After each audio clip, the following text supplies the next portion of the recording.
Kasaragod general ആശുപത്രിയിൽ 44 ഡോക്ടർമാരെ പുതിയതായി നിയമിച്ചു. താലൂക്ക് ആശുപത്രി ഗവൺമെന്റ് മെഡിക്കൽ കോളേജിന് ടീച്ചിംഗ് ആശുപത്രിയായി ഉത്തരവിറക്കിയതിനു പിന്നാലെയാണ് നിയമനം. MBBS കോഴ്സ് അനുവദിക്കുന്നതിന് മുന്നോടിയായി ആരോഗ്യ സർവകലാശാല സംഘം ഉടനെ ജനറൽ ആശുപത്രി സന്ദർശിക്കും.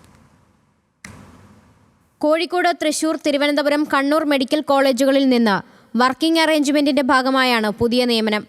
ജനറൽ ആശുപത്രിയെ നേരത്തെ കാസർഗോഡ് മെഡിക്കൽ കോളേജ് ആശുപത്രിയാക്കി ഉത്തരവിറക്കിയിരുന്നതിനാൽ മെഡിക്കൽ കോളേജിലേക്കെന്ന് പറഞ്ഞാണ് മെഡിക്കൽ വിദ്യാഭ്യാസ ഡയറക്ടർ ഉത്തരവിറക്കിയത്.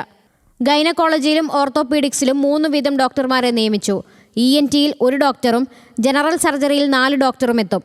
ജനറൽ മെഡിസിനിൽ ഒരാളും റേഡിയോ ഡയഗ്നോസിസിൽ 2 പേരും ഉണ്ടാകും. ശിശുരോഗം, സൈക്യാട്രി എന്നിവയിൽ ഓരോ ഡോക്ടർമാരാണ് വരിക.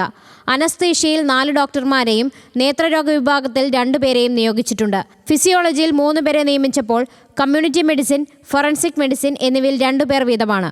ബയോകെമിസ്ട്രി, ഫാർമക്കോളജി വിഭാഗങ്ങളിൽ 3 ഡോക്ടർമാരാണ് സേവനത്തിനുണ്ടാവുക.